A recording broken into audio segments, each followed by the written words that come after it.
ย่นบ่มีเท่านั้น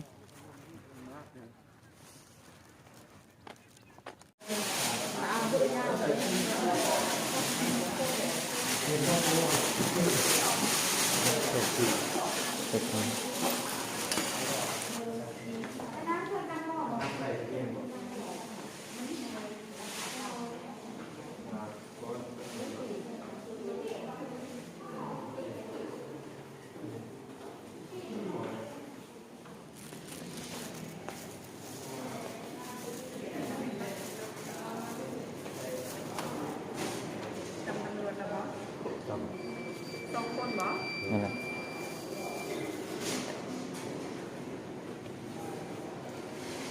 แต่ละเด้อขอบใจ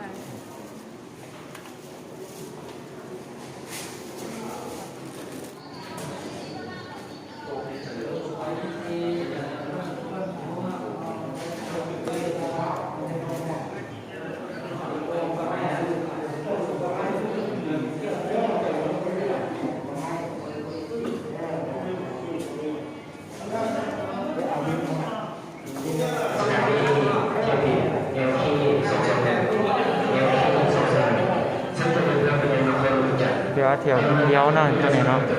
คนก็เริ่มเอามาพักอยู่ในห้องรอถามเนาะ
ย่างไปนะไปย่างไปถ่ายหูกลางครับผมเช็คดู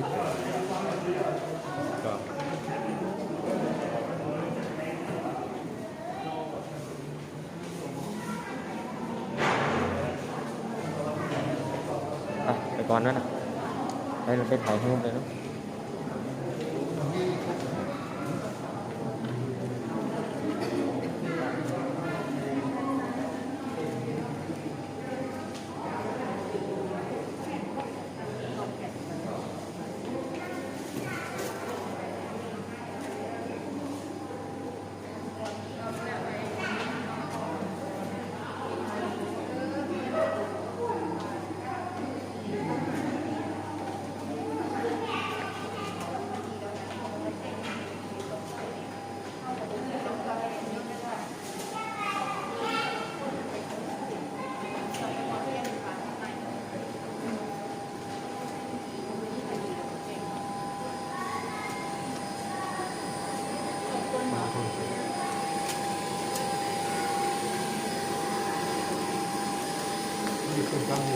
โดนแล้วเบอร์นี้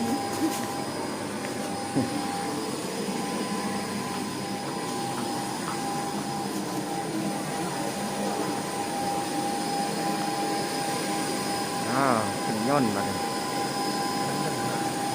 นะนั่งหน้า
สุดๆเลยเนาะ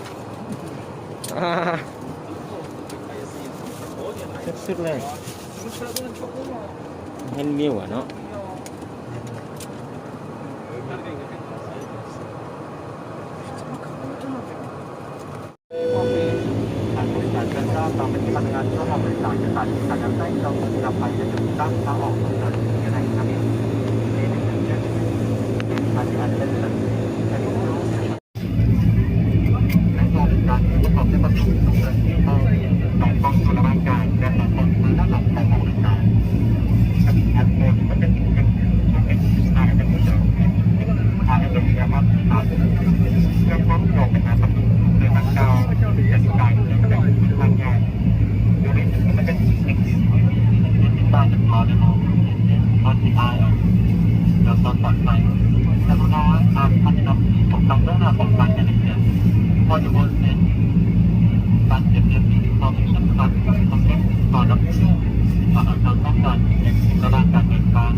生回来的，多麻烦！每一个升级那个我现在我们一看不想这样。看见石头的。啊，那没去。啊，没去。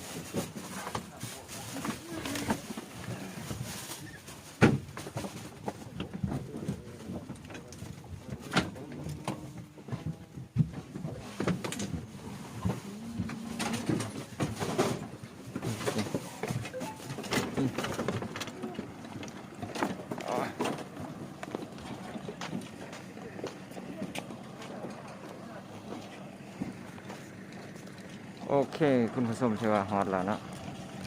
ได้ใส่เวลาประมาณชั่วโมง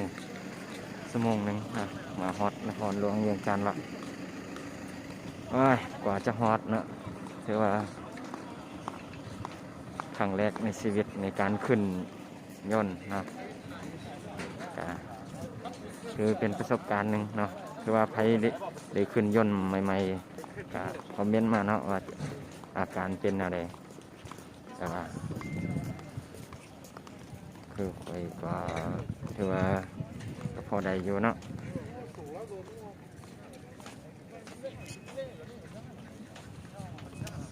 กว้างเนาะกว้างสุดเอาถือว่าปิดคลิปไว้เพียงเท่านี้เนาะแต่จะเป็นคลิปต่อไปจะเป็นในการจนแอลบอลได้กับ เราจะได้อยู่นครหลวงอีก3 มื้อเนาะก็ติดตามคลิปต่อไปเนาะคลิปนี้ก็บายบาย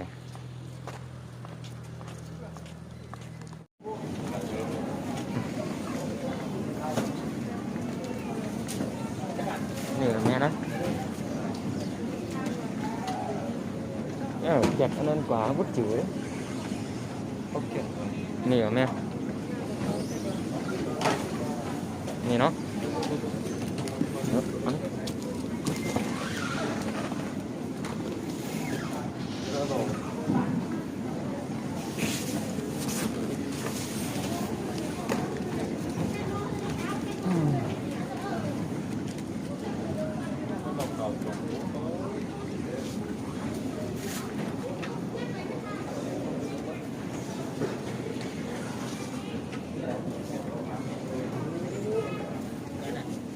네? 하나에 뭐 뽑힌 거? cái này bay